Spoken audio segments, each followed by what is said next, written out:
চলে এসেছি নতুন আরও একটা ব্লগ নিয়ে। আজকের ব্লগটা শুরু করলাম। আজকে থেকে আদ্বিকের স্কুল স্টার্ট হলো।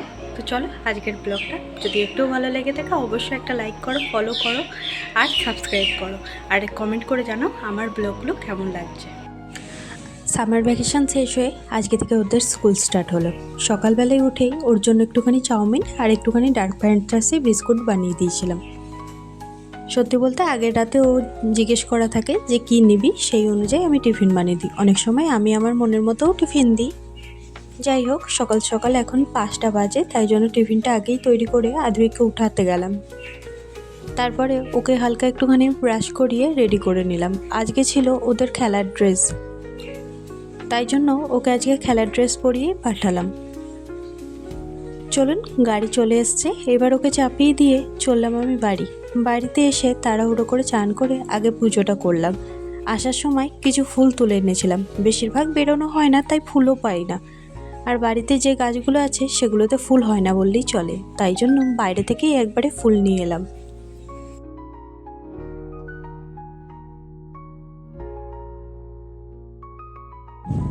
চলুন, আস্তে আস্তে ঠাকুর পুজোটাও হয়ে গেল। আর সকাল সকাল এইগুলো করে রাখলে না অনেকটা বড় কাজ হয়ে যায়। যাই হোক, ও কোর্ট যাবে, তাই জন্য ভাবলাম একটু কিছু হেলদি বানানো যাক আজকে।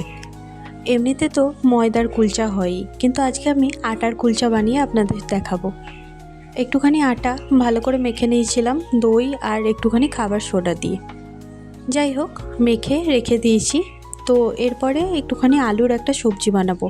যারা যারা এরম করে আলুর সবজিটা বানাতে চান অবশ্যই বানিয়ে দেখতে পারেন, সত্যিই খুব ভালো লাগবে।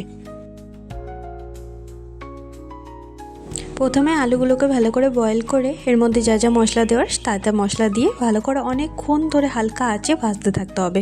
তারপরে হালকা একটুখানি ধনেপাতা দিয়ে নামিয়ে নিন, সত্যিই খেতে ভালো লাগে। আর যারা যারা দই খান তারা তো দইয়ের সঙ্গে এই কুলচা খেতেই পারেন। চলুন এবার কুলচাটা বানাতে স্টার্ট করি। দেখেছেন কত সুন্দর ডোটা এত সুন্দর নরম হয়ে গেছে, সত্যি বলছি ভালোও লাগছে। এইবার কুলচার আকারে ভালো করে একটুখানি কালো জিরে আর ধনেপাতা দিয়ে ভালো করে বেলে নিন। আর একটুখানি জল দিয়ে পেছন দিকটা জল দিয়ে একদম ভিজিয়ে নিয়ে গরম তাওয়ার মধ্যে হাত দিয়ে ভালো করে চেপে চেপে বসিয়ে দিন। এরম করে ময়দার কুলচাই সাধারণত হয়, কিন্তু আমি কখনো কখনো আটার কুলচাও বানিয়ে থাকি। একবার বানিয়ে দেখবেন, আটার কুলচা খুব হেলদি আর খুব টেস্টিও হয় খেতে। যারা যারা আমার রেসিপিটা দেখছেন একবার বানিয়ে দেখবেন, সত্যিই ভালো হয়। চলুন আস্তে আস্তে এবার কুলচাগুলো ভেজে নিচ্ছি। সত্যি খেতে দারুণ হয়েছিল। আর আমি ওর টিফিনেও প্যাক করে দিয়েছিলাম। আজকে অনেকক্ষণ ধরে বলেছি যে টিফিনটা প্লিজ শেষ করে আসবে। সত্যি বলছে আমার একদম টিফিন ফেরত নিয়ে আসা একদম পছন্দ হয় না। আজকে আপনাদের সঙ্গে একটা ঘটনা শেয়ার করি। আদ্বিক স্কুলের থেকে এসে পড়ে যখন দেখি যে ও টিফিনটা খায়নি, তখন জিজ্ঞেস করি যে তুমি টিফিনটা খাওনি কেন? তখন বলে যে আমার একটা বন্ধু বলে যে চাউমিনটাই নাকি কী সব থাকে, একদম চাউমিন খাস না, চাউমিন নাকি ভালো নয়। যাই হোক, পুরো চাউমিনটাই ফেরত নিয়ে এসছে আজকে। তো তার জন্য ওকে আমি একটু পরেই চাউমিনটা বসিয়ে বসিয়ে খাওয়ালাম। কি করব, স্কুলে যথাযথ খাইনি, তো বাড়িতে এসেই বসিয়ে খাওয়াতে হয়। যাই হোক, কথা বলতে বলতে দেখুন আলুর তরকারিটাও হয়ে গেছে আর এদিকে কুলচাগুলোও রেডি হয়ে গেছে। সত্যি বলছি খুব সফট হয়েছিল।